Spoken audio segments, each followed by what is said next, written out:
સૌને નમસ્કાર. શ્રી સયાજી વૈભવ સાર્વજનિક પુસ્તકાલય અને શ્રી નરેન્દ્ર હીરાલાલ પારેખ જ્ઞાનધામ નવસારી વતી આપ સૌનું હાર્દિક સ્વાગત કરું છું. જે સમયમાંથી પસાર થઈ રહ્યા છીએ એ ખૂબ જ કપરો, દરેકને માટે મુશ્કેલી ભરેલો સમય છે જ, પણ છતાં દરેક મનુષ્ય માટે મુશ્કેલી ભરેલો સમય છે. એમાં સૌ સાથે રહીને એકબીજાને હૂંફ આપીને જગત નિયંતાને પ્રાર્થના કરીને આપણે એમાંથી બહાર નીકળીએ એવી શુભ ભાવના સાથે આજનો કાર્યક્રમ શરૂ કરું છું. આજના આપણા વક્તા આદરણીય પ્રાધ્યાપક કમલભાઈ જોશી પણ આપણી સાથે જોડાઈ ગયા છે. કમલભાઈ, આપનું સ્વાગત છે. Thank you. ચહેરો જોઈને કોઈને એવું લાગે કે એમને તો અમે સ્ટેજ પર જોયા છે, કોઈ કહેશે કે અમે તો એમને એક મહલ હો સપનો કામાં જોયા છે, કોઈ કહેશે ટેલિવિઝનમાં જોયા, શુભારંભમાં જોયા. કોઈ દરેકને પોતાના અંગત મંતવ્યો અને અંગત વિચારો અને અંગત અનુભવો હોઈ શકે. તો અમે જ્યારે એક કાર્ડ તૈયાર કર્યો ને કમલભાઈ, ત્યારે એવો શબ્દ વાપર્યો છે કે રંગભૂમિને સંપૂર્ણ રીતે વરેલા. હવે આ વરેલા શબ્દ આવે એટલે તમારી કોઈક કમિટમેન્ટ આવે, કોઈક વચનોનું પાલન આવે. સપ્તપદી તો ન કહી શકું, પણ એક વચનોનું આપણે વરેલો શબ્દ ત્યાં વધારે વાપરીએ. તો આપણી સાથે એવી વ્યક્તિ ઉપસ્થિત છે કે એ આ રંગભૂમિ કો એટલે કે તખ્તાના કલાકાર કો, ચલચિત્રોના કલાકાર કો, કે પછી સાહિત્ય સાથે જોડાયેલી વ્યક્તિ કો, કે એક ઉમદા શિક્ષક કો, એ બધી જ વસ્તુ એમને લાગુ પડે છે. કારણ કે જ્યારે એક નાટક અથવા રંગમંચની વાત આવે, પહેલા લેખક આવે, એવો લેખક છે. પછી દિગ્દર્શક આવે, દિગ્દર્શક પણ છે. અભિનેતા આવે, અભિનેતા પણ છે, નિર્માતા પણ છે. અને આ બધાની ઉપર ખૂબ સારા વાચક, ભાવક અને સાહિત્યને પચાવનાર એવી વ્યક્તિ આપણી વચ્ચે ઉપસ્થિત છે. હું એમનો વિગતવાર પરિચય આપવાનું મને ચોક્કસ ગમશે. મારા જેવા કોઈક પ્રાધ્યાપકોને એમને બાયઝેકમાં મળવાનું થયું હશે. નવસારીની જનતાએ તો એમને જળને પડદે થ્રુ ચોક્કસ જ માણ્યા છે. તો એવી એક જેને કહેવાય ને વર્સેટાઇલ વ્યક્તિ આપણી વચ્ચે ઉપસ્થિત છે. હું એમનો ચોક્કસ વિગતવાર પરિચય આપવાનું મને ગમે જ ગમે. તો વ્યવસાય અંગ્રેજીના પ્રાધ્યાપક અને 200થી વધારે નાટકોનું એમણે દિગ્દર્શન કર્યું છે. અભિનેતા તરીકે 1500 જેટલા, મેં કહ્યું ને કે જુદા જુદા પાત્રો, તમે કોઈ બી વરેલા શબ્દ વાપરો એટલે દરેક સ્ટેજે એક એક પાત્ર ભજવવાનું આવે. તો દિગ્દર્શક તરીકેનું પાત્ર 200થી વધારે જેટલા ડ્રામા, 1500 જેટલા સ્ટેજ પરફોર્મન્સીસ, અને ખાસ ઉડીને આંખે વળગે એવી વાત કે વ્યવસાયિક રંગભૂમિ એની જગ્યાએ બરાબર હશે, પણ રંગભૂમિને આવશ્યક જે છે એ પ્રયોગાત્મક રંગભૂમિ અને સાહિત્યિક મૂલ્ય ધરાવતી રંગભૂમિ. કમલભાઈ, આપને સલામ છે કે આપ આ દિશામાં ખૂબ કાર્ય કરી રહ્યા છો. નાટકોના જો હું નામ લઉં ને તો આપણને મારું તો મોઢું ભરાઈ આવે, આપણે એમ કહીએ ને મોઢું ભરાઈ આવે, એવા નામો છે. જમીન, ચિત્રલેખા, એકલો ચાલે રે, જળને પડદે, મેકબેથ, ગિરીશ કર્નાડના, આમાંથી તો હું થોડાનો જ ઉલ્લેખ કરું છું. નાગમંડળ, હયવદન, અરમ, રામાયણ, કામરૂ, પશુપતિ, કેટલાય ડ્રામા કે આપણને મોઢું પણ એને કહેવાય ને કે આપણને નામ લેવાનું પણ અહોભાગ્ય પ્રાપ્ત થાય એવી વાત છે. ટેલિવિઝનની કેટલી સિરિયલો, એક મહલ હો સપનો કા, એક ડાળના પંખી, પ્રશ્ન, સાથ સાથ, સંક્રાંતિ, જયંતી જાગૃતિ.com, આ બધા જ સિરિયલોમાં એમણે પોતે કામ કર્યું. 250 જેટલા ટીવી એપિસોડનું દિગ્દર્શન કર્યું. Short film, documentary film, advertisement, આ બધી જ માં એમણે પોતે એક યા અનેક રીતે એમનું કામગીરી એમણે બજાવી છે. ફિલ્મોની વાત કરીએ તો અમરનાથ, શુભારંભ, સાહેબ, મિત્રો, દુનિયાદારી, ઓક્સિજન, લવની લવ સ્ટોરી, તારે માટે વન્સ મોર, સૂર્યાંશ, અને સૌથી બીજી વાત કે શ્યામ બનેગલ જેવા આદરણીય નામ આટલું મોટું, એમની સાથે એમણે ચીફ આસિસ્ટન્ટ ડાયરેક્ટર તરીકે કાર્ય કર્યું છે. કમલભાઈ, ગુજરાતી હોવાનું અમને તમારા નામ થકી એક ગર્વ થાય છે, ગૌરવ થાય છે. અને 50 જેટલા નાટકો માટે તો સ્ટેટ અને નેશનલ લેવલના એવોર્ડોથી એવો વિભૂષિત થયા છે. સંગીત નાટ્ય અકાદમી હોય કે પછી ઇન્ડિયન નેશનલ થિયેટર હોય, ભવન્સ હોય કે વીણા વેલી હોય, એવા પ્રતિષ્ઠિત એવોર્ડોથી એવો વિભૂષિત થયા છે. પ્રાધ્યાપક તરીકે નિસ્બતનું કામ એવું કરી રહ્યા છે, તે સૌથી સરસ વાત. સામાન્ય રીતે શિક્ષણની વાત આવે ને ત્યારે મને પોતાને ઘણી વાર કમલભાઈ એવું થાય, વિદ્યાર્થી ક્યાં આમાં વિદ્યાર્થી ક્યાં? અને આપ વિદ્યાર્થીને કેન્દ્રમાં રાખો છો. જેઓ જોડાયા છે અને કદાચ સમય સંજોગે કાલે યુટ્યુબ પર જોશે, મિત્રો 1100 જેટલા વિદ્યાર્થી કલાકારો પાસેથી રામાયણનું મંચન કરાવવું એ નાની સૂની વાત નથી. તો કમલભાઈ આવું કામ કરી રહ્યા છે. વિદ્યાર્થીઓના, નવી પેઢીને આ દિશામાં આપણી ભાષાનું ગૌરવ થાય એ દિશામાં લઈ જઈ રહ્યા છે. 400 જેટલી નાટ્ય શિબિરો એમણે કરી છે અને વિદ્યાર્થીઓને માર્ગદર્શન એ રીતે આપી રહ્યા છે.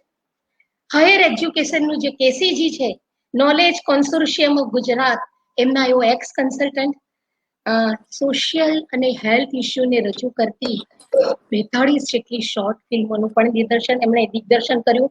સ્કોપ જે સંસ્થા આપણી હાયર એજ્યુકેશન સાથે જોડાયેલી ઇંગ્લિશ માટેની, એમાં પણ એવો એક ઉચ્ચ સ્તરે કામગીરી બજાવી.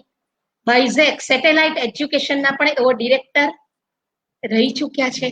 અનેક કામો એમણે પછી પોતાની કોલેજમાં તો એવો અંગ્રેજી વિભાગના અધ્યક્ષ છે જ, એટલે સબ્જેક્ટ સાથે તો સીધો જ નાતો. આઈ થિંક કમલભાઈ 3.5 દાયકાથી આપ આવું સુંદર કામો કરી રહ્યા છો, 3.5 દાયકાથી. અને જળને પડદે આદરણીય સતીશભાઈ વ્યાસ સાહેબ, એવો પણ અમારા લાઇબ્રેરીના મહેમાન બન્યા છે. ખૂબ અમને એનો આનંદ છે. સતીશભાઈ નું જળને પડદે એકલો જાને એમ તમે કરો છો, એકલે હાથે દિગ્દર્શક અને અભિનેતા તરીકે 3 કલાક સુધી એક પાત્રીય નાટ્ય કહી શકાય એવું 3 કલાક સુધી એઓએ 80 જેટલા પ્રયોગો કર્યા. અને મિત્રો, માત્ર ગુજરાતી નહીં, હિન્દી અને અંગ્રેજી ભાષામાં પણ એમણે આ પ્રયોગો સફળતાપૂર્વક કર્યા છે. એવા સંપૂર્ણ કર્મશીલ, રંગભૂમિને વરેલા નાટ્ય ગુરુ કહી શકાય એવા કમલભાઈ, આદરણીય કમલભાઈ, નામ જ આપનું ખૂબ આદરથી લેવાય એવું જ છે. તો આપને હું આવકારું છું અને જય નટરાજ કહીને આજનો કાર્યક્રમ આપને હું સોંપું છું. મિત્રો, મેં અગાઉ કહ્યું તેમ ખૂબ કપરો સમય પસાર થઈ રહ્યો છે, પણ એક મનુષ્ય પોતાનું મનુષ્યત્વ બજાવીને રહેશે તો કદાચ આપણે કપરા સમયમાંથી બહાર આવી શકીશું. મને ગમતું પુસ્તક શ્રેણી છે કમલભાઈ, પણ કદાચ તમે જે લઈને આવ્યા છો એ મારું પોતીકું પુસ્તક એવું બધાને પોતાને લાગતું હશે, કારણ કે બાળપણથી આ રામાયણ શબ્દ આપણા કાન પર પડ્યો છે. તો એવા પોતીકા ગમતા પુસ્તક વિશે આદરણીય કમલભાઈ અને આપ અને હું સૌ જોડાઈએ. મિત્રો, કાર્યક્રમને અંતે આપની જે કંઈક પ્રશ્નો હોય એ ચેટ બોક્સમાં લખી શકો છો. નમસ્કાર, આપ પધારો અને આપના વિચારો વહેંચો. Thank you very much. Thank you. સરસ રીતે પહેલા તો મારો જે પરિચય આપે આપ્યો એ બદલ આભાર. એક જ વાક્યમાં પરિચય આપ્યો હતો પણ ચાલત કે હું અધ્યાપક છું અને અધ્યાપન કરું છું, એ મારો સૌથી મોટો પરિચય છે એવું મને લાગે છે. આનાથી વિશેષ પરિચયની જરૂર રહેતી નથી. બિલકુલ. પણ મારે મારું મોઢું ભરાઈ યસ. આજે જે આપણે વાત કરવાની છે રામાયણ ઉપર, અને તમે કહ્યું કે આજના સાંપ્રત સમયમાં એની ખૂબ જરૂર છે. ખરા અર્થમાં હું એવું માનું છું કે અત્યારે માનસિક તાણમાંથી આપણે બધા પસાર થઈ રહ્યા છે. બહારની પરિસ્થિતિ તો છે જ છે, પણ અંદરની પરિસ્થિતિ એ કઈ સારી નથી. સતત નકારાત્મકતાઓ ચારે બાજુથી આપણી પર હુમલો કરે છે. સોશિયલ મીડિયા પ્લેટફોર્મ પર સમય પસાર કરવા માટે ફેસબુક ખોલીએ તો પણ નકારાત્મક પોસ્ટ નો ઢગલો તમને જોવા મળશે કે જે તમને માત્ર ને માત્ર ચિંતા આપવા સિવાય કઈ નહીં કરે. તમે ઇન્સ્ટાગ્રામ ખોલો કે તમે યુટ્યુબ ખોલો કે તમે સમાચાર જુઓ તો બધી જગ્યાએથી જાણે નકારાત્મકતાનો હુમલો થઈ રહ્યો હોય એવો આ સમય છે. અને એમાં માનસિક તાણ ખાસી એવી વધી રહી છે લોકોની, અને બધા ચિંતિત પણ છે. એટલે ઘણા બધા સાયકોલોજીસ્ટ અત્યારે ચિંતામાં છે કે આમાંથી કોરોના કાળ પૂરો થઈ ગયા પછી પણ આ માનસિક તાણ જે આપણે ભોગવી છે એની અસરો બહુ લાંબા સમય સુધી રહેવાની છે. એવા આ સમયગાળાની અંદર મને એવું લાગે છે કે રામાયણ અને મહાભારત જેવી જે પુસ્તકો છે, આપણા જે શાસ્ત્રો છે, એ આ તાણને ઓછી કરવામાં ચોક્કસ મદદરૂપ થઈ શકે. કારણ કે અત્યારે આપણી સામે કોરોના છે, એ વખતે રાવણ હતો ને જેને રામે વધ કર્યો.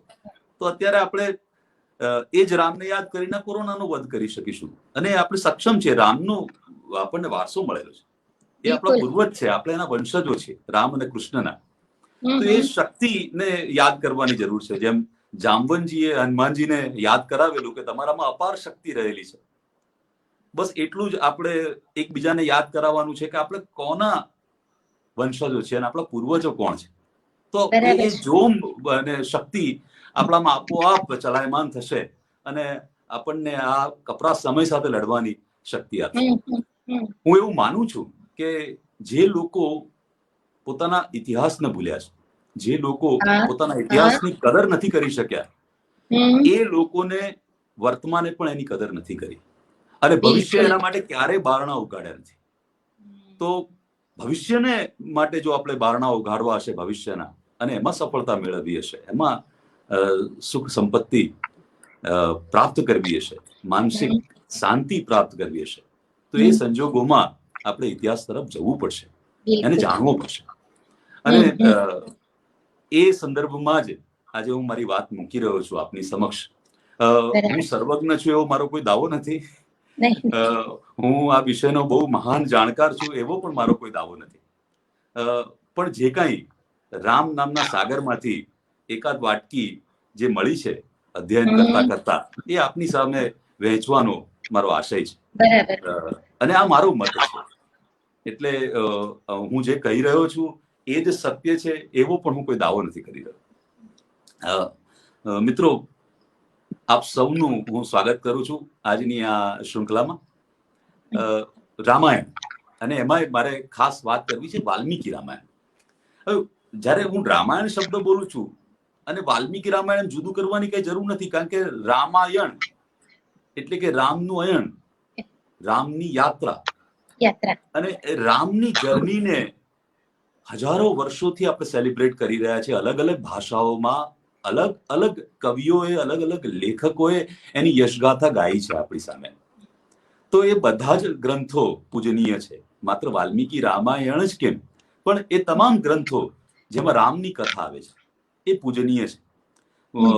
હું માનતો હતો કે 700 થી વધારે ગ્રંથો રામાયણના આપણી પાસે ઉપલબ્ધ છે, અને નાના મોટા ગ્રંથોને પણ જો ગણતરીમાં મૂકીએ તો 2000 કરતા વધારે આંકડો એનો પહોંચી જાય એટલી રામાયણો આપણી પાસે છે. એનો અર્થ એ છે કે રામાયણનો વ્યાપ કેટલો બધો છે. આ આખા જનમાનસ ઉપર રામે બહુ ઘેરી છાપ છોડી છે, અને રામની કથા અને રામ એ આપણા ભારતીય સમાજના શ્રદ્ધાનું હંમેશા કેન્દ્ર બની રહ્યા છે. પણ હવે થોડીક ટેકનિકલ વાતો મારે, જે શ્રોતાઓ આપણી સાથે જોડાયા છે એમાં કેટલાક વિદ્યાર્થીઓ છે, કેટલાક અભ્યાસુઓ છે, તો મારે કેટલાક ટેકનિકલ મુદ્દાઓ આપની સામે મૂકવા છે. કે આપણે જે રામાયણની વાત કરીએ છીએ, વાલ્મીકી રામાયણ, તો એ વાલ્મીકી રામાયણ ક્યારે લખાઈ હશે, કોણે લખી, એ તો આપણને ખબર પડી, કારણ કે આપણે કહીએ છીએ કે વાલ્મીકી કૃત રામાયણ, અને વાલ્મીકી પછી મેં કહ્યું એમ 2000 કરતા વધારે રામાયણો આપણી પાસે છે.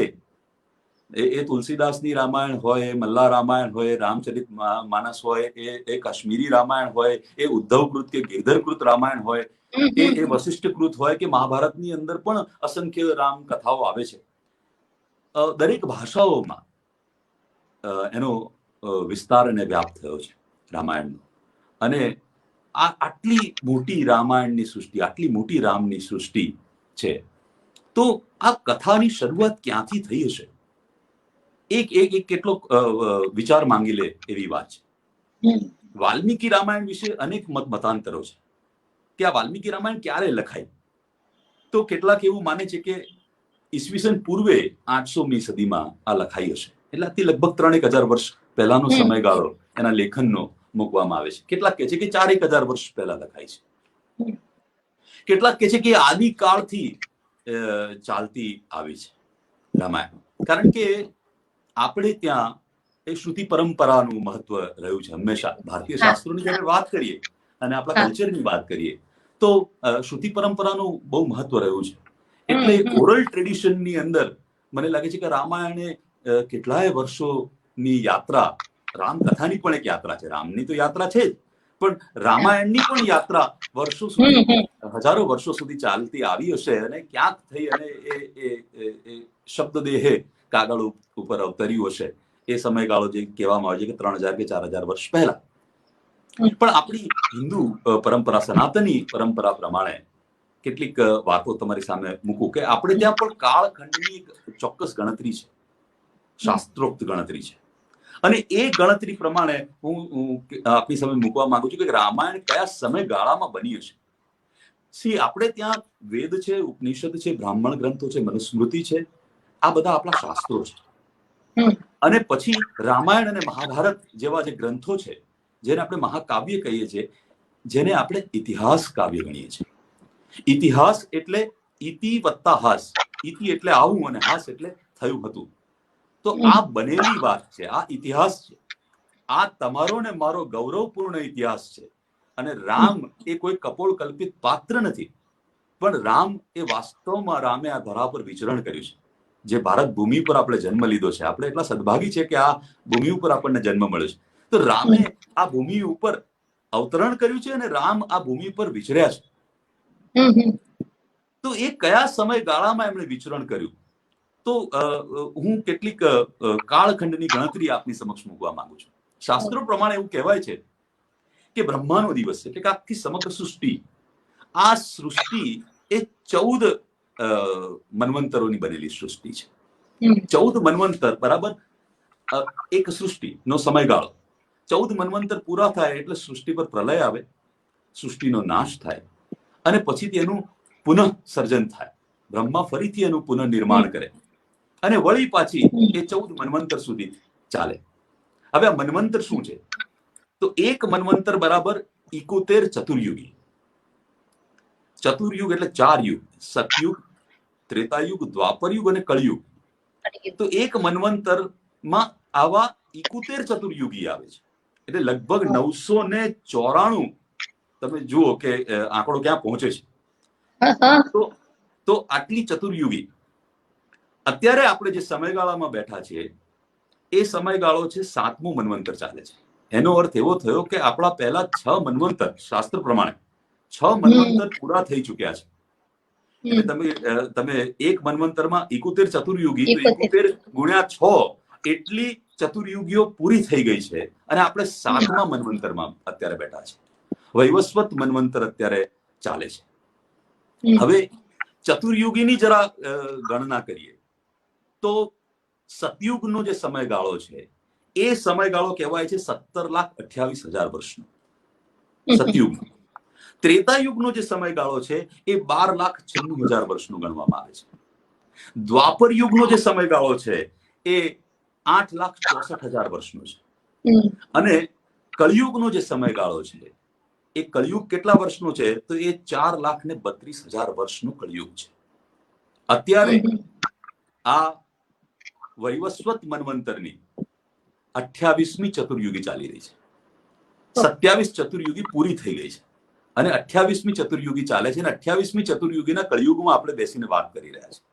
અને એ કળિયુગના આજે ગણતરી મૂકીએ યુધિષ્ઠિર સંવત પ્રમાણે તો 5121 વર્ષ આજે એને પૂર્ણ થયા છે કળિયુગ. કળિયુગના 5121 વર્ષ, અને એના પહેલા આખો દ્વાપર યુગ એટલે કે 8,64,000 વર્ષ દ્વાપર યુગના પૂરા થયા. દ્વાપર યુગના 8,64,000 ને કળિયુગના 5,121 વર્ષ એટલે અંદાજિત 8,70,000 વર્ષ પૂરા થયા. એના પહેલા રામ થઈ ગયા. રામનો સમયગાળો એ ત્રેતા યુગના અંતિમ સમયમાં ગણવામાં આવે છે. એટલે કે લગભગ આજથી 9.5 લાખ વર્ષ પહેલા શાસ્ત્રોક્ત ગણતરી પ્રમાણે, કાળખંડની ગણતરી પ્રમાણે 9.5 લાખ વર્ષ પહેલા રામે આ ધરા ઉપર વિચરણ કર્યું છે. અને આ ઇન્ટરેસ્ટિંગ છે કે અત્યારે તમે જુઓ કે આ બ્રહ્માની જે સૃષ્ટિ ચાલી રહી છે એ સૃષ્ટિને આજે 1,96,8,521 વર્ષ પૂરા થયા છે. એટલે લગભગ અડધ સૃષ્ટિ આપણે પહોંચ્યા છીએ, અને અડધું સૃષ્ટિ પ્રલય પહેલાની અડધી સૃષ્ટિ હજુ બાકી છે. તો રામે આજથી 9.5 લાખ વર્ષ પહેલા વિચરણ કર્યું. હવે કેટલાકને પ્રશ્ન થાય કે આ બધું જે હું બોલું છું એ શેના આધારે વાત કરી રહ્યો છું અને એની સાબિતી શું? તો આપણે આપણી જે પરંપરા હતી ને, શાસ્ત્રોક્ત પરંપરા, એની અંદર જયારે આપણે તમે પૂજા વિધિ કે યજ્ઞ વિધિ કરવા બેસો છો ત્યારે તમારી પાસે એક સંકલ્પ પાઠ કરાવવામાં આવે છે. અને એ સંકલ્પ પાઠની અંદર એ પુરાતન કાળથી, આદિકાળથી એ ગણતરી ચાલુ જ છે. અને આજે તમે જો સંકલ્પ કરો તો આજે પૂજા કરવા બેસો તો તમારો પુરોહિત એ સંકલ્પ પાઠમાં કહેશે કે અત્યારે 1,96,8,521 વર્ષ ચાલે છે, અને આ ફલાણા નક્ષત્રમાં બેસીને, ફલાણા ગામમાં બેસી અને હું આ સંકલ્પ કરું છું. આ સંકલ્પ પાઠ એ બધું ઉપર નીચે થાય છે, પણ એ પેલું જે કીધું ને શ્રુતિ પરંપરામાં આવી રહ્યું છે. તો એ ગણતરી મૌખિક જ છે અને ચાલુ જ છે. એટલે તમે પંચાંગમાં જુઓ તો પણ તમને એનો ખ્યાલ આવે છે. તો આ એક મત છે કે રામ શાસ્ત્રોક્ત કાળખંડની ગણતરી પ્રમાણે જોવા જઈએ તો રામનો સમયગાળો આજથી લગભગ 9.5 લાખ વર્ષ પહેલાનો સમયગાળો છે. તો 9.5 લાખ વર્ષ પહેલા જે રામ થઈ ગયા એની કથા આજે આટલા વર્ષો પછી પણ, લાખો વર્ષો પછી પણ તમારા અને મારા હૃદયમાં એટલી જ છે, એવી જ છે જાણે હજુ હમણાં જ બની છે આ કથા. રામ હમણાં જ બની ગયા. રામ એટલા પ્રસ્તુત છે આજે પણ, એમનું જીવન એટલું જ પ્રસ્તુત છે આજે પણ. એ કમાલનું જીવન છે, કમાલનું એમનું અયન હશે કે આજે પણ એ તમારા ને મારા હૃદયમાં જીવે છે.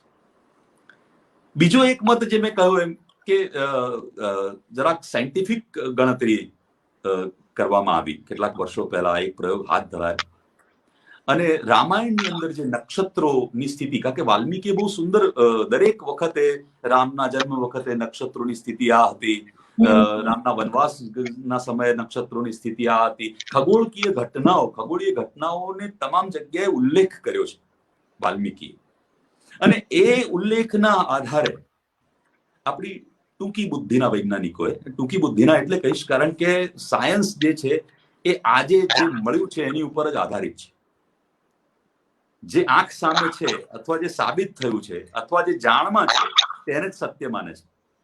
જે તમારા જાણમાં નથી, જેનાથી તમે અજાણ છો, એને સાયન્સ સત્ય માનતું નથી. એટલે હું ટૂંકી બુદ્ધિના કહું છું કે ટૂંકી બુદ્ધિના વૈજ્ઞાનિકોએ એ નક્ષત્રોની ગતિ પ્રમાણે એક સોફ્ટવેરની અંદર એનો ડેટા ફીડ કરી અને એની ડેટ્સ કાઢવાનો ટ્રાય કર્યો. તો એ જે તારીખો નીકળે છે લગભગ આજથી 7,500-8,000 વર્ષ પહેલા કે 9,000 વર્ષ પહેલાની તારીખો નીકળે છે. એનો અર્થ એ નથી કે એ જ સત્ય છે, પણ આ પણ એક મત છે. અને જે ચુસ્ત પેલા સાહિત્યિક વિવેચકો છે, વિદ્વાનો છે, એ બિલકુલ પ્રત મળ્યાની ડેટને જ આધાર માને છે કે ભાઈ ઈસવીસન પૂર્વે 800મી સદીની અંદર જ વાલ્મીકીએ રામાયણ લખ્યું. તો ભાઈ એ 3,000 વર્ષ પહેલાનો જ સમયગાળો કે 4,000 વર્ષ પહેલાનો સમયગાળો જ એ લોકો વારંવાર ઇંગિત કરે છે કે ભાઈ ના, આ જ સત્ય છે, આ જ સત્ય છે. અગત્યનું મને લાગે છે કે એ રામ 9.5 લાખ વર્ષ પહેલા આ ધરા પર વિચરણ કરીને ગયા હોય કે 7.5-8 હજાર વર્ષ પહેલા વિચરણ કરીને ગયા હોય કે 3000 વર્ષ પહેલા વિચરણ કરીને ગયા હોય, અને કેટલાક જે વિવેચકો કહે છે કે રામ હતા જ નહીં અને રામ તો માત્ર કથા છે, આ એક મિથ છે, આ માઇથોલોજી છે, તો એ સ્વરૂપે શબ્દદેહે રામ આપણે ધારી લઈએ કે રામાયણમાં શબ્દદેહે રામ છે. કોઈ પણ સંજોગોની અંદર કોઈ પણ રીતે રામને આપણે જોવા જઈએ, મૂલવવા જઈએ, તો રામની આભામાં લેશ માત્ર ફેર પડતો નથી, કારણ કે રામ દરેક વ્યક્તિના સિંહાસન પર, હૃદયના સિંહાસન પર બેઠેલા રામ છે. એ ભગવાન રામ છે આપણા માટે, એ ઈશ્વર રામ છે, અને એનાથી કાંઈ ફેર પડતો નથી કે કઈ તારીખોમાં થયા. પણ આ વાત, કારણ કે આપણે વાલ્મીકી રામાયણ વિશેની વાત મૂકી રહ્યા છીએ એટલે કેટલીક આ બાબતો શ્રોતાઓ સુધી પહોંચાડવી જરૂરી છે. એ પછીની રામાયણો તો વાલ્મીકી રામાયણ કથાના આધારે જ લખાઈ છે, કારણ કે એ પહેલાની કોઈ કૃતિ આપણને, વાલ્મીકી પહેલાની કોઈ કૃતિ રામાયણની મળતી નથી. હવે વાલ્મીકી સપોઝ 3000 વર્ષ પહેલા પણ થયા હશે તો શ્રુતિ પરંપરામાં કદાચ એમણે સાંભળેલી કથાઓ જે ચાલી આવતી હોય ને એને શબ્દદેહે કાગળ પર ઉતારી હોય, એવું શક્ય બને. અથવા તો એ જ કથા જે વાલ્મીકીએ લખી હતી 9.5 લાખ વર્ષ પહેલા, એ જ શ્રુતિ પરંપરામાં કોઈકે અહીંયા આવીને કાગળ ઉપર એને અક્ષરદેહ આપ્યો હોય, એવું પણ બને. પણ એ બંને પરિસ્થિતિઓમાં રામ એ આપણા સુધી પહોંચ્યા છે. અને મજાની વાત મને એવી લાગે છે કે વાલ્મીકી રામાયણ પછી જે બધી રામાયણો લખાઈ, એણે રામની યાત્રાને વધારે વેગ આપ્યો છે, રામ કથાની યાત્રાને વધારે વેગ આપ્યો છે, એવું મને લાગે છે. આજથી 500 વર્ષ પહેલા તુલસીદાસજીએ જે રામચરિત માનસ લખ્યું, અને આજે મોટા ભાગના લોકોના હૃદય ઉપર જે કૃતિ અંકિત છે એ રામચરિત માનસ છે, વાલ્મીકી રામાયણ નથી. સૌથી વધારે લોકો જે રામ કથાને જાણે છે અને માને છે, અથવા જેમાં એમની અપાર શ્રદ્ધા છે, એ વાલ્મીકીના રામ નથી, એ તુલસીદાસના રામ છે, એ રામચરિત માનસમાં આવેલા છે. પણ આવી તો અનેક રામાયણો, જેમ કે કંબન રામાયણ પણ આપણી પાસે ઉપલબ્ધ છે, અને એની અંદર પણ રામ તદ્દન જુદા રામ તરીકે તમને જોવા મળે છે. આપણે ત્યાં ગુજરાતીમાં ઉદ્ધવ રામાયણ પણ છે, એમાં તદ્દન જુદા રામ તમને જોવા મળે છે. મૂળ પ્લોટ જે છે રામની, જે મૂળ કથા જે છે, સીધી લીટીની વાર્તા કે રામનો વનવાસ, સીતાનું હરણ અને રાવણ સાથેનું યુદ્ધ, આ લગભગ બધી રામ કથાઓમાં એ જ રહ્યું છે. પણ આજુબાજુના પ્રસંગોમાં સમય પ્રમાણે, સમાજ પ્રમાણે, વ્યક્તિ પ્રમાણે બદલાવ આવ્યો છે. જેમ કે હજુ ગયા વર્ષે મેં રામાયણ નાટક લખ્યું 2.5 કલાક, તો એ રામાયણ નાટક અને વાલ્મીકીની રામાયણ બે જુદી બાબતો છે. કારણ કે મારે જે રામને હું જોઉં છું, અથવા મને જોવા જે રામ ગમે છે, બરાબર, મારી શ્રદ્ધા જે રામમાં છે, એ રામને હું કાગળ ઉપર લઈને આવું છું, લેખક તરીકે કે અભિનેતા તરીકે, દિગ્દર્શક તરીકે. તે મારા રામ છે. તો રામચરિત માનસમાં તુલસીના રામ છે, કંબન રામાયણમાં એ કંબનના રામ છે. તો દરેક ભાષાની અંદર, જ્યારે રામ કથા કહેવાઈ, લખાઈ, ત્યારે રામ જુદી રીતે અવતર્યા છે. હવે તો મૂળ જે રામાયણ છે, વાલ્મીકી રામાયણ, એની વાત જો આપણે કરીએ તો કીર્તિદાબેન, આશ્ચર્ય થશે તમને કે વાલ્મીકી રામાયણના પણ અનેક સંસ્કરણો છે. એટલે વાલ્મીકી રામાયણ પણ એક નથી, એક કરતા વધુ વાલ્મીકી રામાયણો છે. મારા ધ્યાનમાં 33 રામાયણો છે, વાલ્મીકી રામાયણ, કે જેની અંદર 15-20% ભેદ તમને જોવા મળે કથાની અંદર. તો આનું કારણ શું હોઈ શકે? તો આનું કારણ એ છે કે ઘણો લાંબો સમય થયો છે રામ કથાને, એટલે વાલ્મીકીની રામાયણને ચાલતા અહીં સુધી પહોંચતા બી ઘણો લાંબો સમયગાળો થયો છે.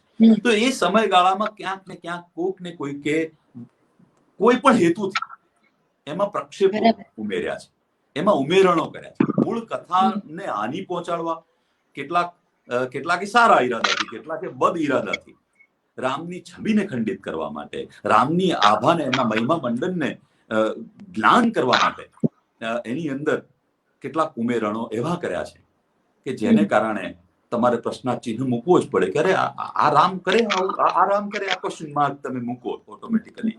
તો એવી 33 થી વધારે તો વાલ્મીકી કૃત રામાયણો આપણી પાસે ઉપલબ્ધ છે. હમણાં oriental institute Vadodara, MS university, એને ખાસા છેલ્લા 20-25 વર્ષથી એક બહુ મોટો રિસર્ચ હાથમાં ધર્યો અને એક વિદ્વાનોની એક પેનલ બનાવી અને આ વાલ્મીકી રામાયણમાંથી જે પ્રક્ષેપો છે, આ ઉમેરણો છે પાછળથી જે થયા છે, એને દૂર કરવાનું એક ભગીરથ કાર્ય હાથમાં ધરેલું.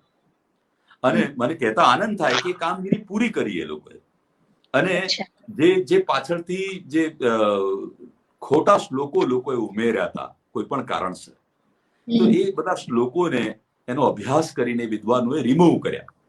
એટલે અપેક્ષા આપણે એવી રાખીએ કે હવે જે સંક્ષિપ્ત રામાયણ, સમીક્ષિત રામાયણ જે છે, ઓરિએન્ટલ ઇન્સ્ટિટ્યૂટ વાળી રામાયણ, એ આપણને ખરા સ્વરૂપમાં મળે કે જેને આપણે એમ કહી શકીએ કે યસ, આ વાલ્મીકી રામાયણ છે, એવી આપણે અપેક્ષા રાખીએ. મેં મારા હાથમાં હજુ એ કૃતિ આવી નથી, મેં વાંચી નથી. હું તો જે મારી પાસે રામાયણો છે, અને કોઈ પણ બુદ્ધિશાળી માણસ, સહેજ પણ બુદ્ધિ હોય તો એને સમજ પડે જ કે આ જગ્યાએ આ ઉમેરણ છે, આ વાલ્મીકી ન લખે, આ ઉમેરણ છે, આ વાલ્મીકી ન લખે, કારણ કે એ આગળની કન્ટિન્યુટીની બહાર જતું રહે. એની કન્ટિન્યુટી હોય જ નહીં આગળ પાછળની, અને વચ્ચે થીગડું આવે એટલે તમને તરત ખબર પડે કે આ પ્રક્ષેપ છે, આ આગળ જે ચરિત્ર ચિત્રણ થયું છે એનાથી આ જુદું આવ્યું, આગળ કરતા જુદું થયું. તો તમને ઓટોમેટિકલી ખ્યાલ આવે કે આ તો બધા પ્રક્ષેપો છે જ. પણ અપેક્ષા રાખીએ આપણે કે ઓરિએન્ટલ ઇન્સ્ટિટ્યૂટનું જે સમીક્ષિત આવૃત્તિ હવે આપણા હાથમાં આવશે.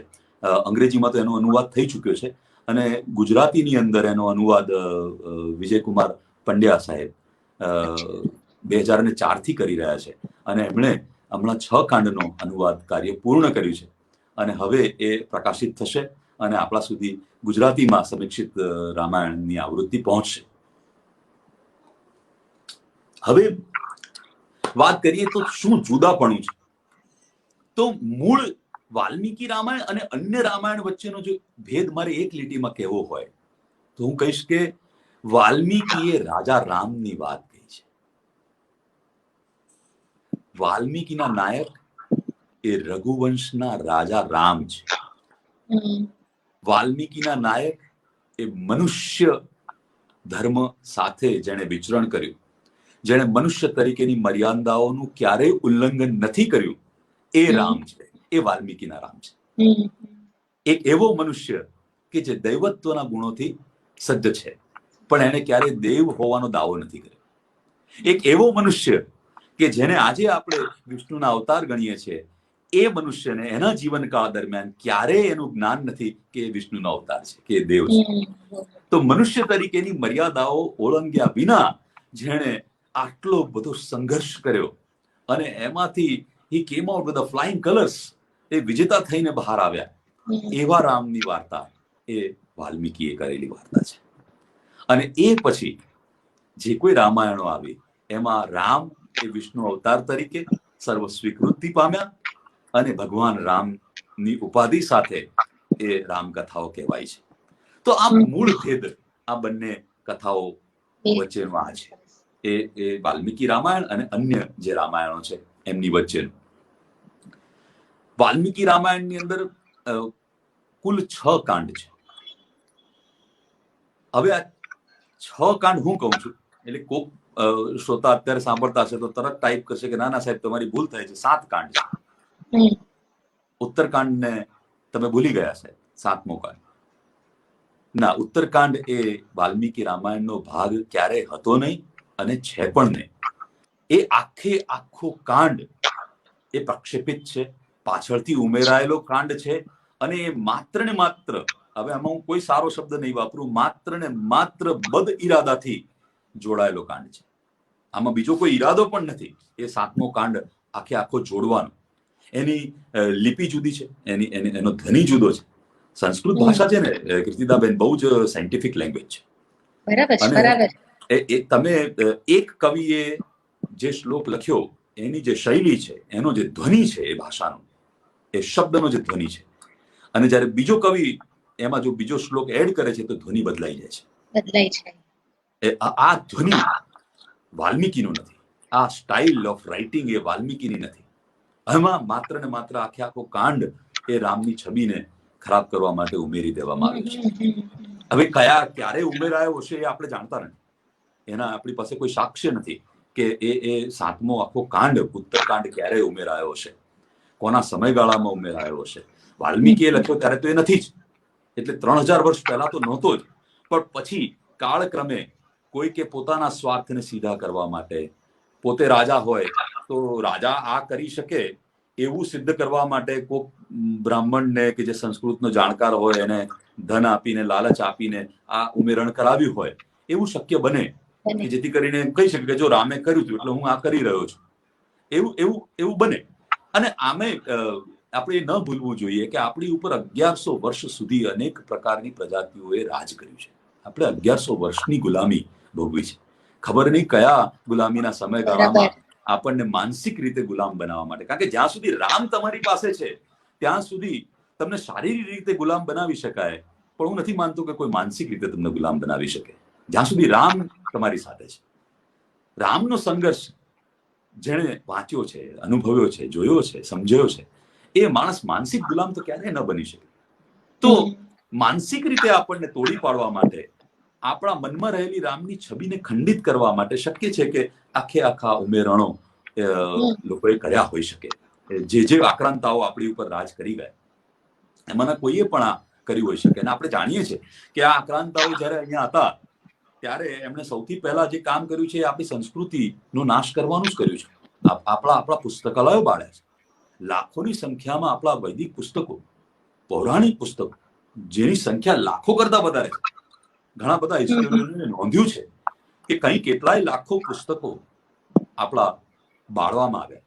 આપણી ઉપર જે લોકોએ ચઢાઈઓ કરી એ માત્ર આપણું ધન લૂંટીને નથી ગયા, એ આપણો વૈભવ લૂંટીને નથી ગયા, એ આપણું જ્ઞાન લૂંટીને ગયા છે. એ એમને જ્ઞાન બાળી નાખ્યું. પણ પેલી મેં કહ્યું એમ ઓરલ ટ્રેડિશનમાં કેટલીક વસ્તુઓ ચાલતી આવી હતી, તો એ બધી અકબંધ રહી. જ્યાં શક્ય નહોતું એમનાથી ઉમેરણ કરાય એવું, તો એ જેમ કે વેદો, તો એ બધા અકબંધ રહ્યા, કારણ કે ત્યાં એ પોસિબિલિટીઝ નહોતી. પણ ઇતિહાસ કાવ્યો, રામાયણ અને મહાભારત જેવા ઇતિહાસ કાવ્યો ને એ લોકોએ દૂષિત કર્યા છે, આપણે માનવું પડે એમ છે. તો ઉત્તરકાંડ એ આખું ભેળસેળ છે. એવી જ રીતે બાલ્યકાંડ, જ્યાં રામાયણની શરૂઆત થાય છે, એના કેટલાક સર્ગો પણ એવું કહેવાય છે કે આખા ભેળસેળ છે. એ વાલ્મીકીની સાથે નથી જતા, એની શૈલી સાથે નથી.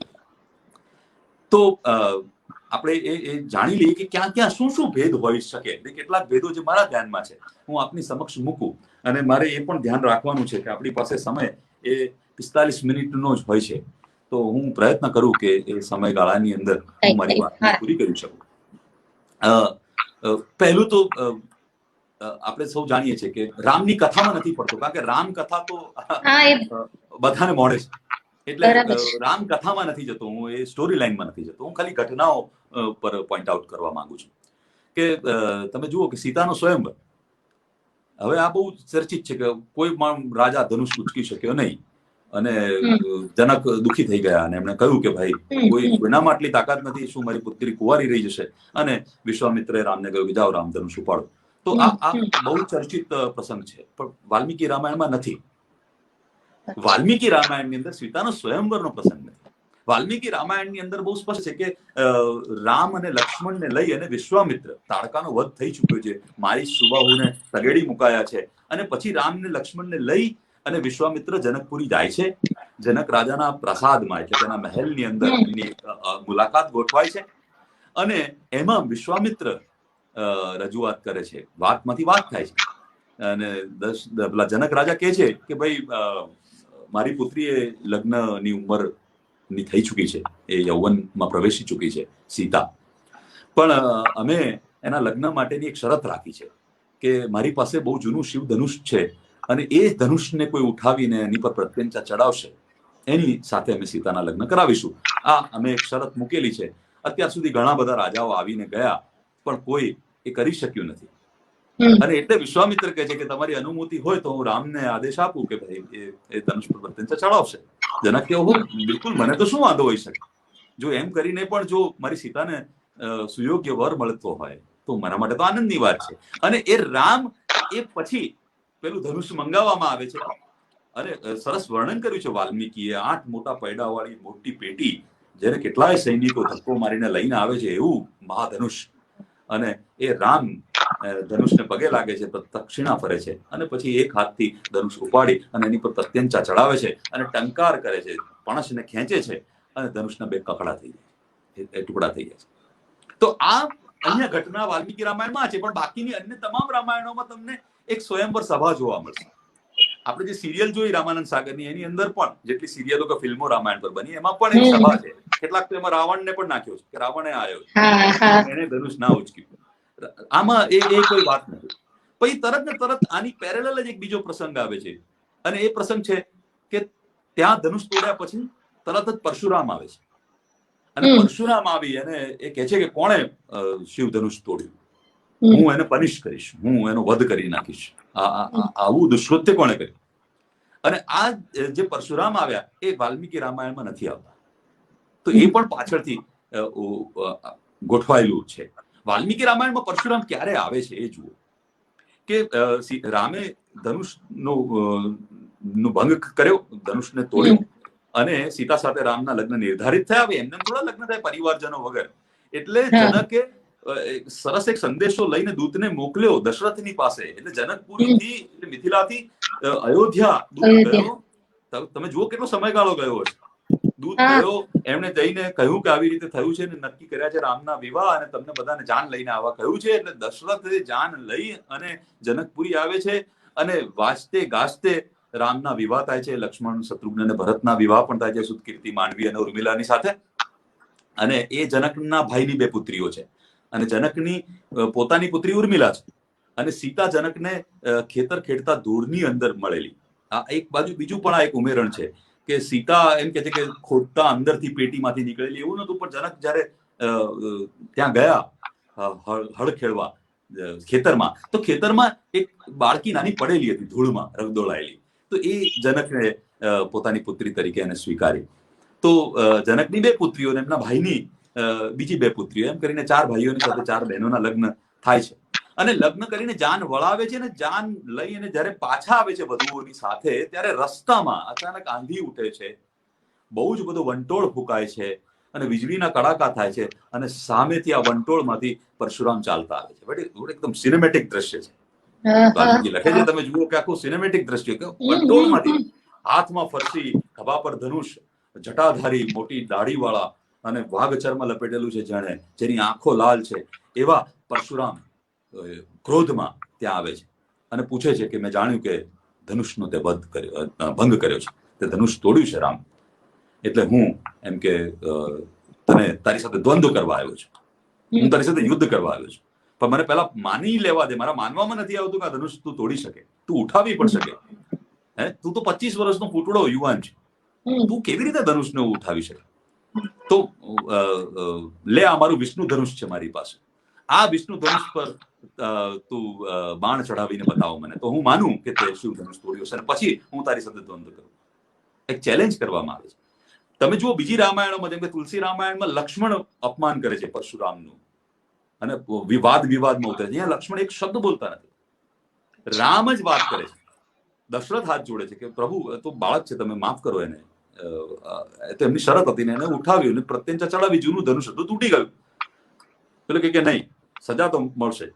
અને પહેલા માનું કેવી રીતે કારણે ઉઠાવ્યું, તો અમારું ઉપાડ. તો એ વિષ્ણુ ધનુષ એને આપવામાં આવે છે. વિષ્ણુ ધનુષ અને શિવ ધનુષ એ વિશ્વકર્માએ રચેલા 2 ધનુષ હતા. એમાંનું એક જનકની પાસે ધરોહર તરીકે આપ્યું હતું, ને બીજું પરશુરામની પાસે.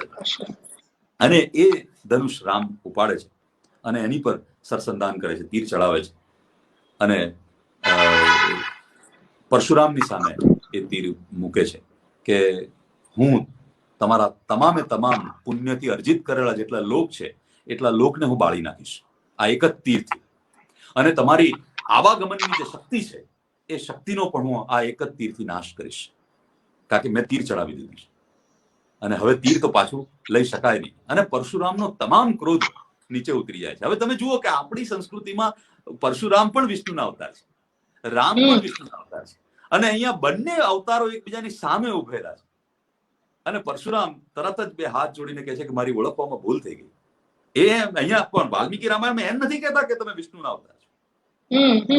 એ કહે છે કે તમારા પરાક્રમને જાણવામાં હું ઊણો ઉતર્યો, અહીંયા મારી ક્ષતિ થઈ ગઈ, પણ હવે તમે આ તીરથી એમ કે ભલે તમે મારા પુણ્ય લોકોનો નાશ કરી દો, પણ મારી આવાગમનની શક્તિ, એટલે કોઈક એવું યંત્ર છે પરશુરામની પાસે કે જેના કારણે એ મનની ગતિ કરતા પણ વધારે ઝડપી એક જગ્યાએથી બીજી જગ્યાએ અંતરિક્ષમાં જઈ શકે છે.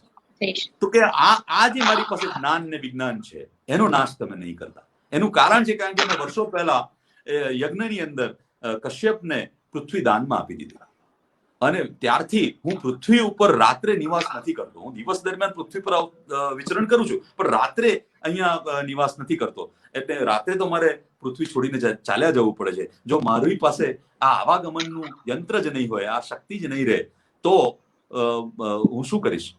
એટલે તમે મારી આ આવાગમનની શક્તિને રહેવા દો, બાકીનું બધું તમે નાશ કરો. અને રામ એ તીર છોડે છે. મૂળે તો રામ એ અહંકારનો નાશ કરે છે, એ એમનો જે અહંકાર હતો એનો નાશ કરે છે, અને પછી પરશુરામ ચાલ્યા જાય છે. તો આ એક ઘટના છે. બીજી એક ઘટના એના પહેલા જયારે વિશ્વામિત્ર રામ અને લક્ષ્મણને લઈ અને તાડકાનો વધ કરવા જંગલમાં ગયા, ત્યારે રસ્તામાં ગૌતમ ઋષિનો આશ્રમ આવે છે, અને જ્યાં આગળ અહલ્યા જે રહી છે. હવે આ બહુ જ ચર્ચિત કથા છે. આપણે શલ્યા અહલ્યા કહીએ છીએ. અહલ્યા શિલા થઈને પડેલી છે ત્યાં આગળ, પથ્થર સ્વરૂપે છે. વાલ્મીકી રામાયણમાં અહલ્યા પથ્થર સ્વરૂપે નથી. અહલ્યા જીવતી જાગતી બેઠી છે. એ જડવત છે, એ શોક્ડ છે, એ જડવત છે, પથ્થર જેવી થઈ ગઈ છે. પથ્થર હોવું અને પથ્થર જેવા બની જવું એ બે જુદી વાત છે. જડવત એ શિલાની જેમ જડવત થઈ ગઈ છે, પણ શિલા નથી બની. તો એ તો છે. આપણે બીજી રામાયણોમાં જોઈએ છે કે રામ એને પોતાના પગનો સ્પર્શ કરે છે અને એ શલ્યામાંથી અહલ્યા બને છે. એ પણ વાલ્મીકી રામાયણમાં નથી. વાલ્મીકી રામાયણમાં તો રામ સજળ નેત્રે બે હાથ કર જોડીને એ અહલ્યાને સામે ઉભા રહીને એમ કે છે કે હે માં, હું દશરથનો પુત્ર રામ અને આ મારો ભાઈ લક્ષ્મણ તમારા ચરણોમાં વંદન કરીએ છીએ. તમે જુઓ કે આ મનુષ્યત્વ તમે જુઓ રામનું.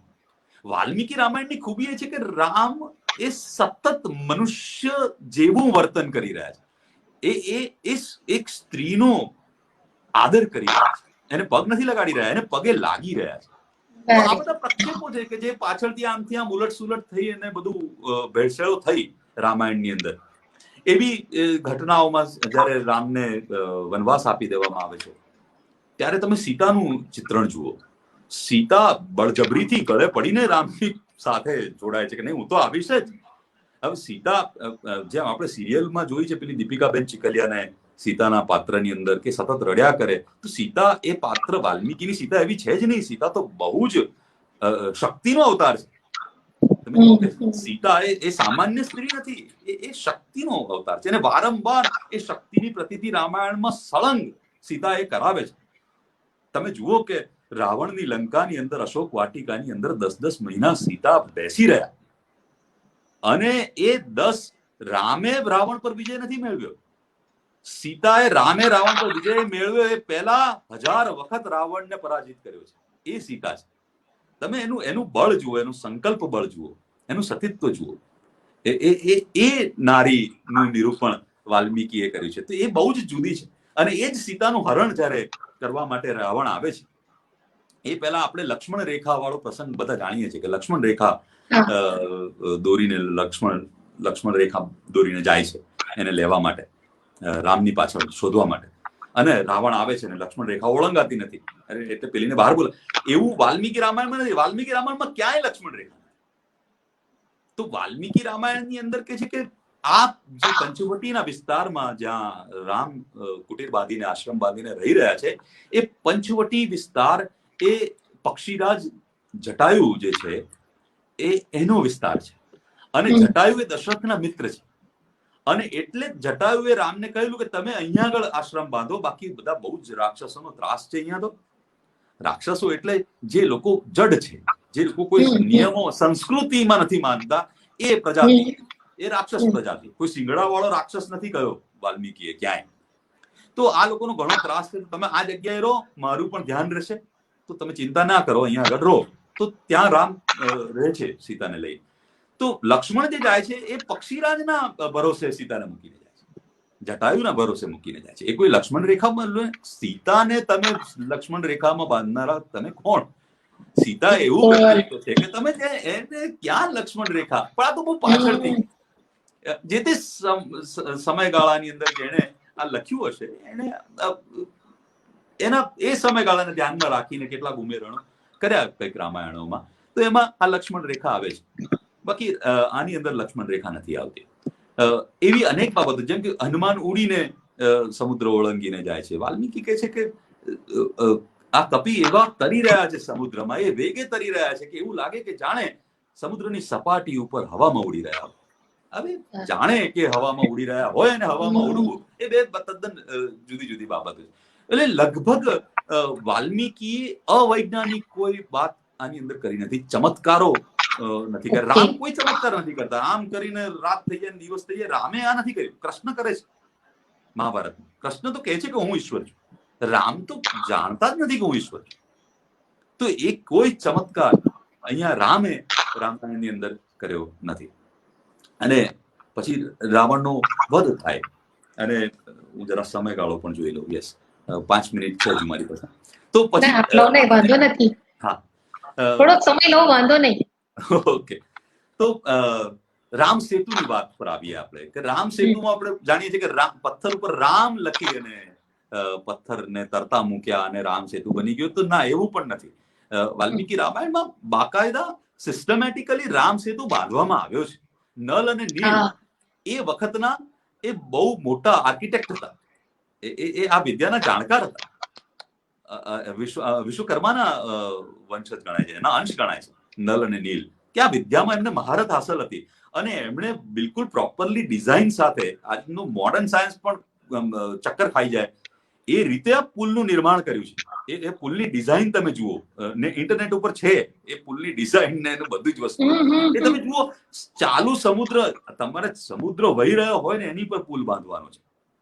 એ કેટલું કપરું કાર્ય છે. તમે જોજો, આખો ઝિગઝેગ મેનર ની અંદર ઝિગઝેગ છે આખો. Z Z Z Z Z Z એટલે પાણીના વહાવને કાપાતો જાય અને પુલ બનતો જાય. એવી રીતે પુલનું નિર્માણ થયું છે. મોટી મોટી શિલાઓ, અને શિલાઓ કેવી રીતે ત્યાં સુધી પહોંચાડી હશે, કેટલું બળ હતું. સુગ્રીવની સેના કેટલી મોટી હતી. વાલ્મીકી તો લખે છે કે કરોડો વાનરોની સેના હતી. એટલે આખું દક્ષિણ ભારત ઓલમોસ્ટ રામની સાથે હતું. અને આ કોણ? વાનરો, રીંછો જે તમે કહો છો, એ વાનર અને રીંછ એટલે આપણે જે આજના વાંદરાઓને ગણીએ છીએ એ વાંદરા નહીં. They are not monkeys. કે આજના જે ભાલુ છે, રીંછ છે, એ રીંછ નહીં.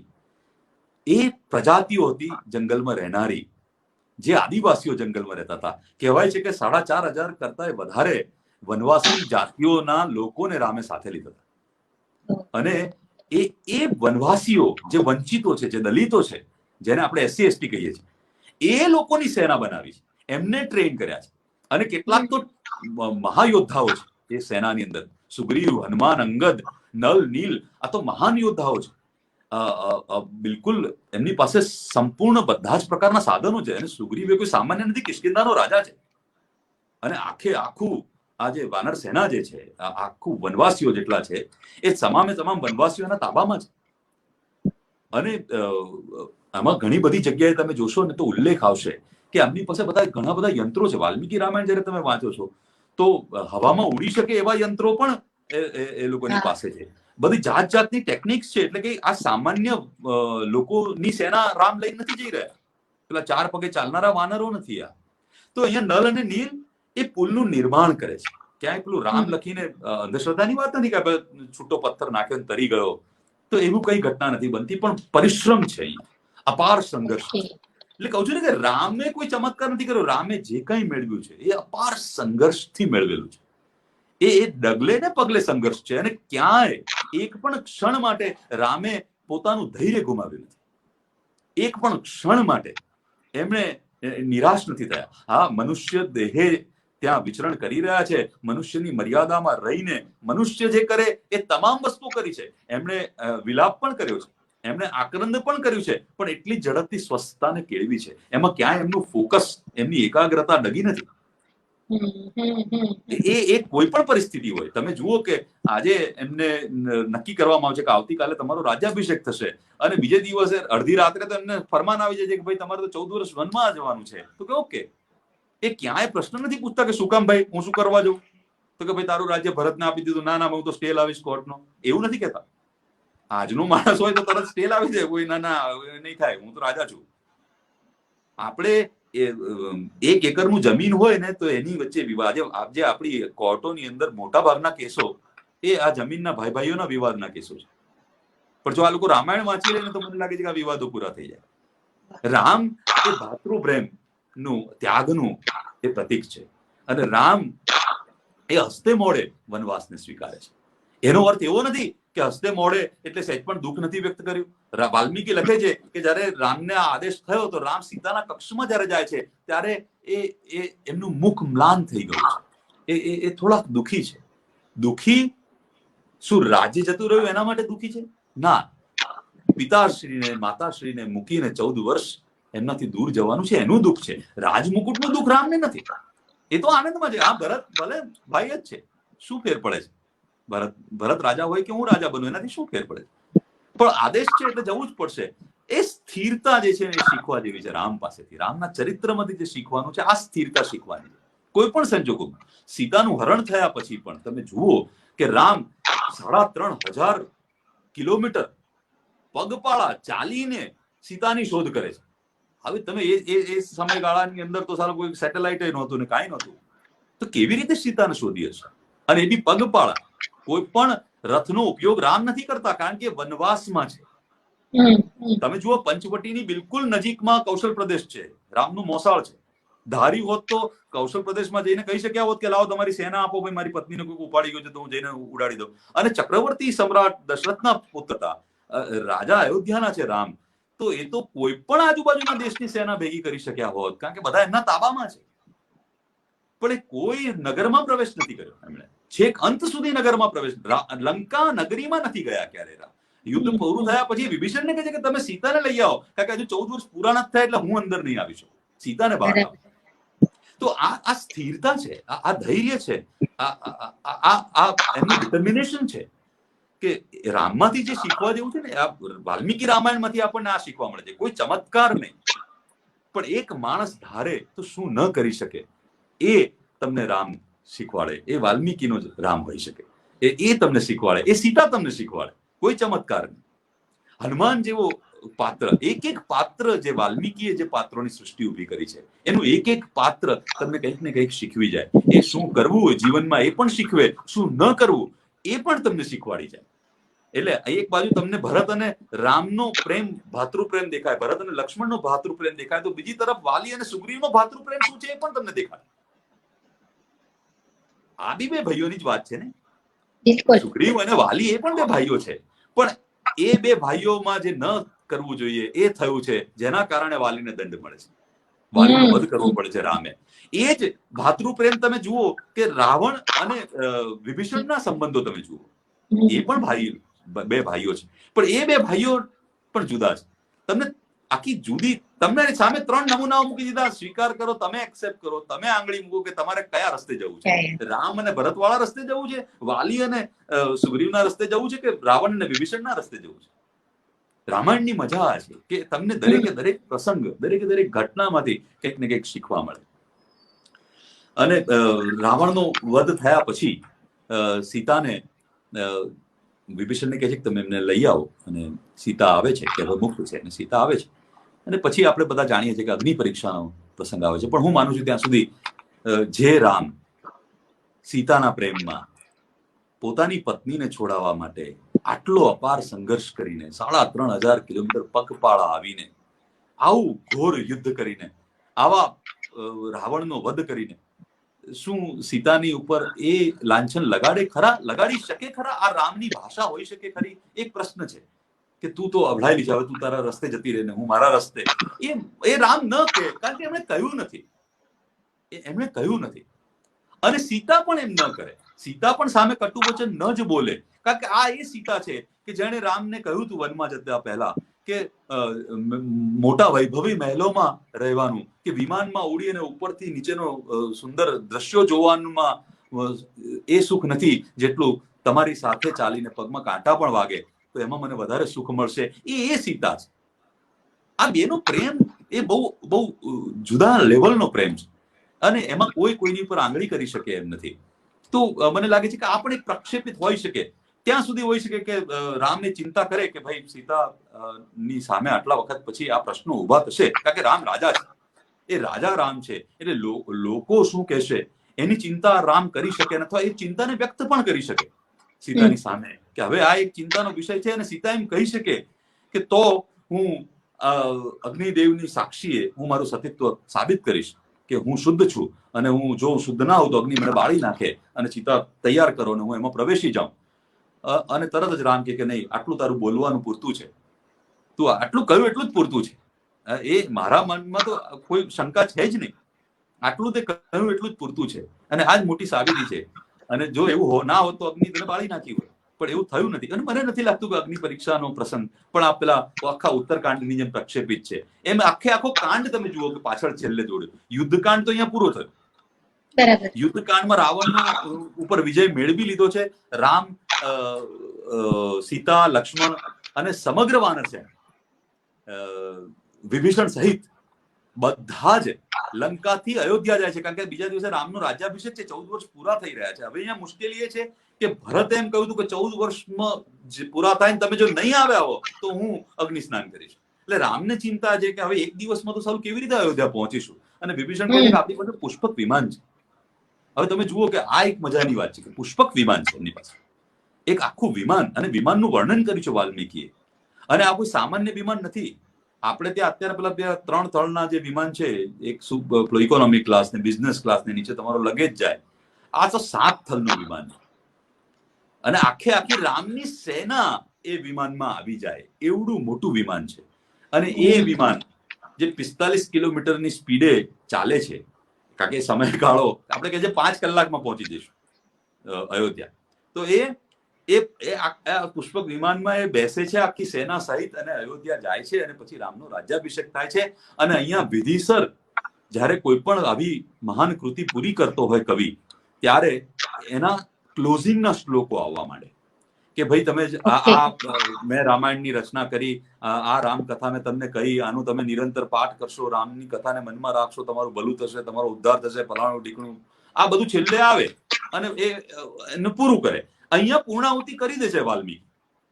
ટેકનિકલી રાઇટિંગ પ્રમાણે પૂર્ણાહુતિ કરી દીધી. યુદ્ધકાંડ પૂરો થયો રામના રાજ્યાભિષેકની સાથે પૂર્ણાહુતિ થઈ ગઈ અને પછી નવો કાંડ શરૂ થાય છે. આ કાંડ જ છે ખરેખર પાછળથી જોડાયેલો.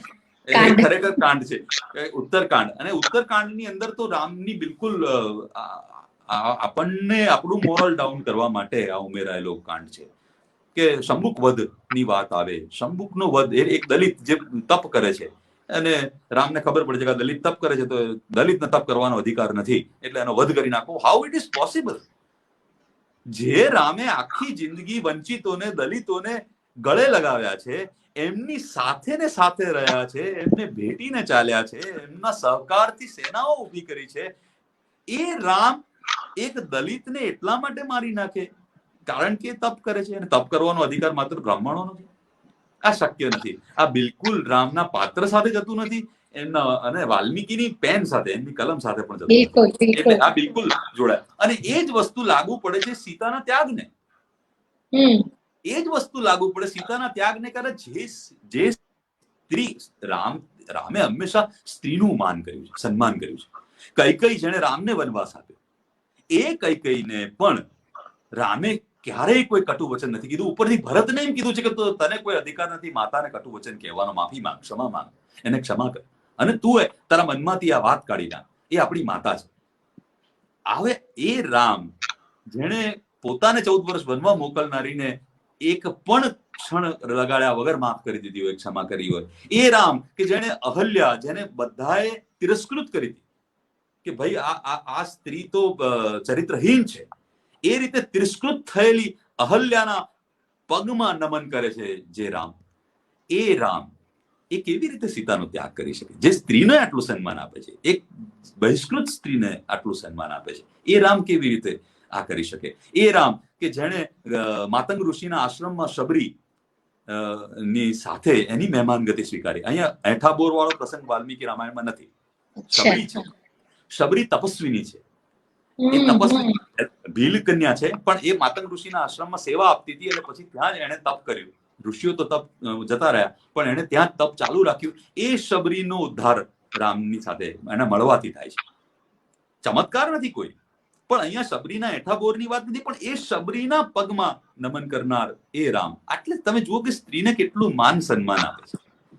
એ જે સુગ્રીવની પત્નીને વાલી ઉપાડી ગયો છે, એ વાતથી રામ એટલા પીડિત છે કે એ વાલીનો વધ કરે છે.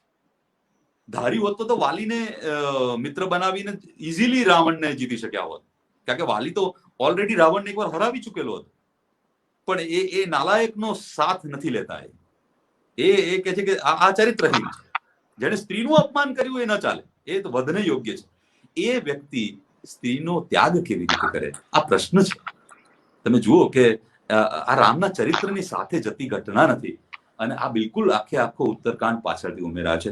તો ઘણી બધી સમયગાળો બહુ ઓછો છે ને. રામ તો આપણે ત્યાં 9 દિવસ રામ પારાયણો ચાલે છે, એમાં 45 મિનિટની અંદર કેટલું સમાવવું. પણ 100 વાતની એક વાત એ છે કે બિલકુલ જો ભેદ ઉભો કરવો હોય તો એક વાક્યમાં વાલ્મીકીના રામ એ મનુષ્ય છે, અને જે દેવત્વ સાથે આપણા હૃદયમાં બિરાજમાન થયા છે પાછળથી. અને એ પછીના જે કોઈ લેખકો આવ્યા જેમણે રામાયણ લખી, એમના બધાના રામ એ દેવ છે, એ ઈશ્વર છે. જે પણ છે, રામ એ આપણા સમાજની, આપણા સૌની આસ્થાનો આધાર સ્તંભ છે. આપણી શ્રદ્ધાનું કેન્દ્ર શ્રી રામ છે. એનાથી બળ મળે છે. હું લુણાવાડાથી અમદાવાદ વર્ષો સુધી મેં અપડાઉન કર્યું. રોજના 300 કિલોમીટર કાર ચલાવીને હું જતો. 20 વર્ષ સુધી મેં અપડાઉન કર્યું. મને ઘણા બધા પૂછે કે આ પ્રવાસનો થાક નથી લાગતો? ત્યારે હું હંમેશા હસતા હસતા એમ કહેતો કે રામે તો આના કરતા બહુ મોટો પ્રવાસ કરેલો છે. તો એમને હું જયારે જોઉં છું તો મને થાક નથી લાગતો. તો રામ એ જીવનમાં ઉતારવા વાળી વ્યક્તિ છે. એની કથાને જીવનમાં ઉતારવાની જરૂર છે.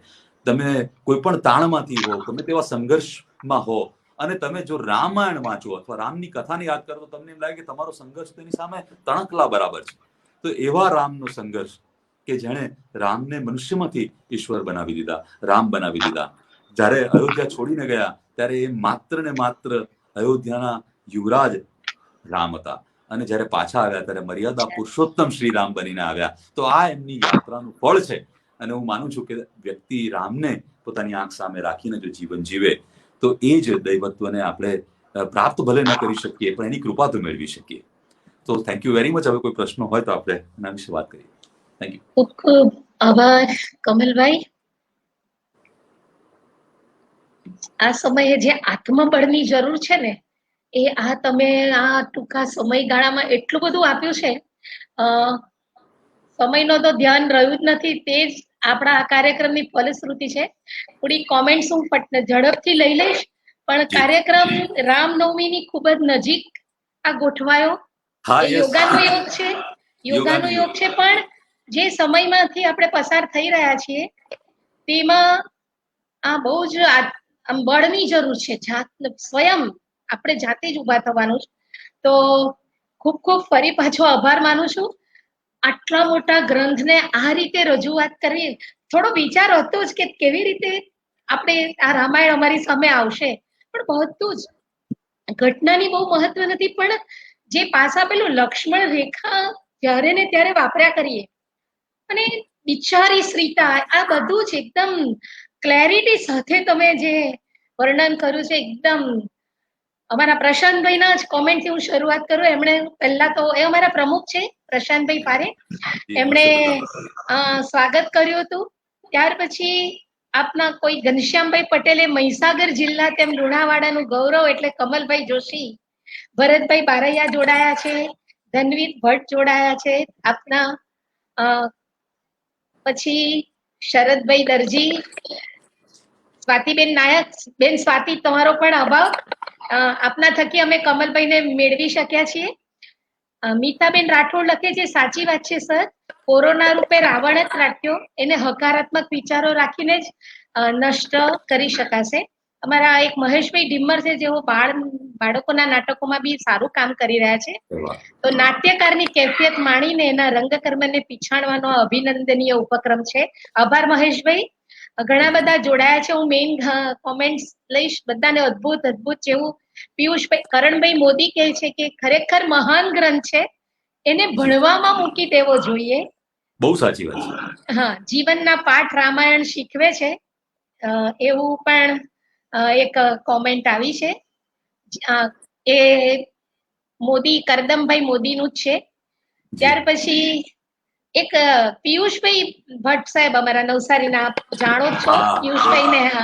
એમણે લખ્યું છે કે જ્યાં સુધી રામ આપે જે જણાવ્યું ને, જ્યાં સુધી રામ તમારી પાસે છે ત્યાં સુધી તમને કોઈ માનસિક રીતે ગુલામ ન બનાવી શકે. એ વાત બહુ સ્પર્શી ગઈ છે પિયુષભાઈ આપને, અને કોઈ પણ વિવેકી વ્યક્તિ આપની સાથે સંમત થાય જ. બધાના તમારી શૈલી માટે પણ પિયુષભાઈએ અભિનંદન આપ્યા છે. હા, સ્વાતિબેન પૂછે છે, કેવટનો પ્રસંગ કાલ્પનિક છે? હાજી, વાલ્મીકી રામાયણમાં એ પ્રસંગ નથી આવતો. આવી તો અનેક કથાઓ છે, કેવટ થી લઈને શબરી થી લઈને આવી અઢળક કથાઓ છે, પણ એ વાલ્મીકી રામાયણમાં નથી. પણ એનાથી કઈ ફેર નથી પડતો. ઓકે, બરાબર છે. બધું સાચું અને સાચું ન હોય પણ સારું હોય તો સ્વીકારવામાં કઈ, જ્યાં એમના રામના ચરિત્રને હાનિ ન પહોંચતી હોય, એમની છબી ખંડિત ન થતી હોય, એવી તમામ કથાઓ આવકાર્ય છે. બરાબર છે. હા, એટલે આપે બહુ સાચું કહ્યું કે એક કવિ હોય, લેખક હોય, એનો એક સૂર હોય, એક રિધમ હોય, અને એ રિધમ બદલાય પણ તે ખૂબ રિધમ ને બરાબર કાન પર પચાવેલી હોય ને તો તેનો ખ્યાલ આવે. આપણે બહુ જ સરસ વાત કરી છે કે કોઈ ગ્રંથને આ રીતે લેવાનો. પ્રશાંતભાઈ એ કહ્યું છે કે આદરણીય કમલભાઈ જોશી પૌરાણિક સંસ્કૃતિને આટલી સાતત્યપૂર્ણ રીતે રજૂ કરવા ખૂબ જ ગહન અભ્યાસ કર્યો છે. સમગ્ર હકીકતને આપે જે રીતે મૂલવી છે અને મૂળભૂત વાતોને શ્રોતાઓ સમક્ષ રજૂ કરી ઉત્તમ ન્યાય આપ્યો છે. આ મહાકાવ્યને આટલા ઓછા સમયમાં ખૂબ સાતત્યપૂર્ણ રીતે રજૂ કરી બહુમુખી પ્રતિભા ધરાવનાર આપનો સમગ્ર લાઇબ્રેરી પરિવાર આભાર માને છે અને ભવિષ્ય માટે ખૂબ ખૂબ શુભેચ્છા પાઠવી છે. દીપકભાઈ પરીખ પણ અમારા લાઇબ્રેરીના, અમારા કોર કમિટીના મેમ્બર, એમણે વિશ્વ પુસ્તક દિવસની સાચી ઉજવણી થઈ એવું આ ઉપક્રમને કહ્યો છે. તો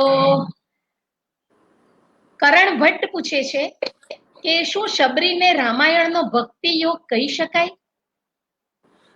વાલ્મીકી રામાયણમાં શબરીનું જે ચરિત્ર ચિત્રણ છે એ બિલકુલ ભક્તિમય જ છે, કારણ કે તપસ્વીની છે.